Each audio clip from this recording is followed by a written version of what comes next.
Assalamualaikum warahmatullahi wabarakatuh. Kalau kalian anak 90-an, kalian mungkin bakal ingat dengan yang namanya ponsel Java. Ponsel Java ini bagi beberapa orang, termasuk saya sendiri, mungkin adalah platform gaming mobile pertama yang kita gunakan. Karena memang Java dulu itu tidak terkenal dengan aplikasi-aplikasi yang membutuhkan kebutuhan sehari-hari. Nggak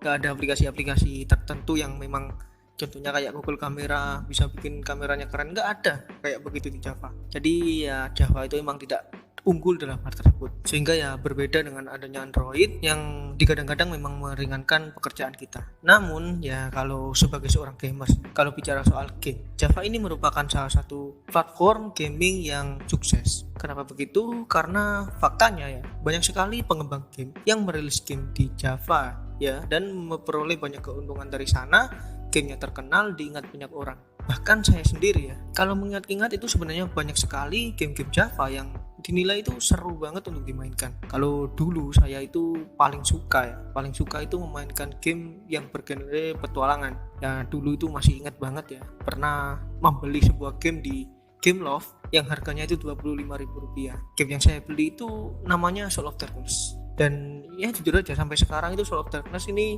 saya masih ingat banget keseruan ketika memainkan game ini gitu loh. Dan ya saya pun juga ingat ya, jadi setelah saya membeli game Soul of Darkness tadi, beberapa bulan kemudian itu ternyata teman saya itu bisa download game Soul of Darkness secara gratis melalui Web3. Jadi ya bisa dibilang 25.000 gitulah. Cuman ya itu emang masa lalu lah. Dulu emang kurang begitu mengerti, jadi syukur beli aja, ada iklan 9090 ya ikut aja tanpa tahu pulsanya habis.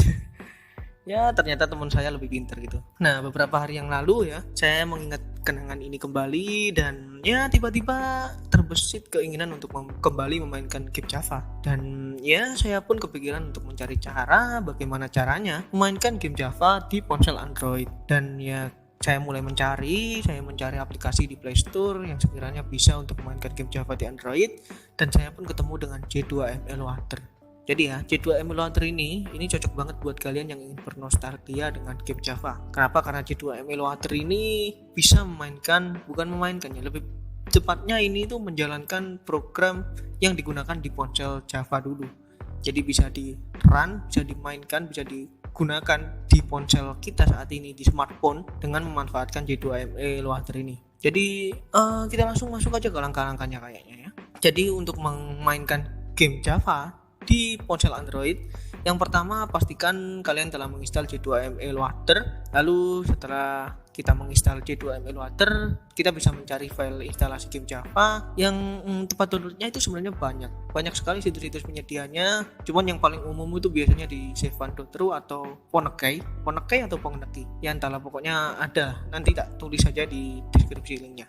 Lalu setelah menemukan yang mau download itu yang mana, game yang mana udah ketemu. Nah sebelum melakukan proses download itu pertama cek terlebih dahulu resolusi game yang ingin kita download. Biasanya itu ada yang 240x320, terus ada juga yang 176x220, 400x240 dan lain sebagainya. Pokoknya dilihat dulu resolusi dari game aslinya, karena ini penting banget ketika ingin memainkan game Java di ponsel Android nanti. Nah jika dirasa sudah ketemu resolusinya, udah dicatat lah, minimal udah diingat, jadi tinggal di download gamenya. Dan ya download seperti biasa, tunggu proses downloadnya selesai, dan kalau udah selesai cukup buka filenya, lalu pilih J2M Emulator. Jadi nanti itu ada pilihan buat eksekusi, langsung open with J2M Emulator, itu aja. Dan J2M Emulator bakal otomatis menjalankan proses instalasi. Jadi nanti kalian akan menunggu sebentar untuk proses instalasi. Lalu setelah instalasinya selesai, kita bisa masuk ke konfigurasi game. Jadi sebelum dimainkan itu dikonfigurasikan terlebih dahulu. Untuk bagian konfigurasi ini ya ada banyak sekali setting yang bisa kita atur. Cuman di sini kita akan mempersingkat waktu. Jadi yang penting-penting aja yang tak sampein. Jadi ada beberapa bagian penting di konfigurasi J2M Emulator ini.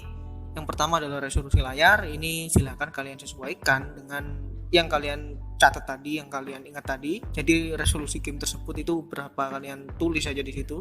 Terus setelah itu dilanjutkan dengan orientasi layar dari gamenya. Jadi gamenya itu pakai landscape atau portrait saat kalian mainkan nanti. Jadi ini tuh tergantung sih, soalnya ya disesuaikan dengan resolusi asli dari gamenya tadi. Jadi kalau menurut perhitungan saya ya, Jadi kalau kalian itu memainkan game yang layarnya full screen ya, contohnya seperti 240 kali 400 atau 360 kali 640, itu pilihan terbaiknya adalah portrait. Kenapa? Soalnya nanti layarnya bakal optimal, penggunaannya bakal optimal dibanding menggunakan landscape. Soalnya kalau landscape nanti bakal kepotong di tengah saja. Nah, sedangkan untuk resolusi yang cuma separuh atau mungkin ya bagian kecil dari layar, contoh resolusinya itu kayak 240 kali 320, 176 kali 220 atau 320 kali 240, itu kan resolusi yang enggak full, resolusi yang bisa dibilang menggunakan beberapa bagian dari layar aja. Itu lebih baik menggunakan landscape. Karena nanti ketika kita menggunakan mode landscape, itu bagian layar yang kosong itu bisa diisi dengan gamepad. Nah, kalau gamepadnya ini ada di layar portrait ya, itu ruang gamepadnya akan lebih sempit. Jadi kalau dibandingin antara portrait dengan landscape, itu lebih nyaman ketika menggunakan landscape kalau emang resolusi layarnya tidak full seperti tadi. Cuman kalau full emang ya lebih baik portrait, apalagi kalau gamenya itu support touchscreen. Soalnya kan emang ada beberapa game Java yang udah support touchscreen, contohnya ya kayak Dragon Mania, terus juga Little Big City, terus Grand Farm itu support dengan yang namanya touchscreen. Setelah itu yang selanjutnya ini untuk konfigurasi penting lainnya ya, ada juga perangkat masukan atau virtual keypad. Jadi ini khusus untuk yang touchscreen. Kalau gamenya nggak touchscreen ya, itu lebih baik dicentang aja bagian virtual keypad ini. Jadi nanti kontrolnya kan pakai tombol yang ada di layar, yang muncul di layar. Cuman kalau gamenya support touchscreen, ya sebagian besar game itu lebih bagus dimainkan dengan tombol dari touchscreen-nya itu sendiri. Rata-rata kan udah dikonfigurasikan, contohnya kayak Assassin's Creed 3 itu udah dikonfigurasikan dengan baik. Dan setelah proses konfigurasi selesai, kita cukup menekan tombol mulai yang berada di bagian atas interface. Jadi setelah itu sistem bakal langsung masuk ke dalam game dan kita bisa memainkan game Java di ponsel Android. Ya jujur aja emang Java itu bukan perangkat gaming yang keren ya seperti PlayStation atau Nintendo. Tapi jujur aja kalau kalian itu mencari game-game yang santai, unik dan tidak biasa, ya Java ini cocok banget. Apalagi game Java ukurannya itu kecil, jadi gamenya ringan, terus ya gratis pula. Soalnya kalau tak lihat itu gamelove.com juga udah koit kayaknya. Bukan koit sih, lebih tepatnya itu dialihkan ke aplikasi Android. Jadi buat kalian yang berminat untuk memainkan game Java di ponsel Android, cukup download J2 Emulator melalui Play Store dan mainkan gamenya. Itu saja dari saya. Terima kasih telah menonton. Kurang lebihnya mohon maaf. Wassalamualaikum warahmatullahi wabarakatuh.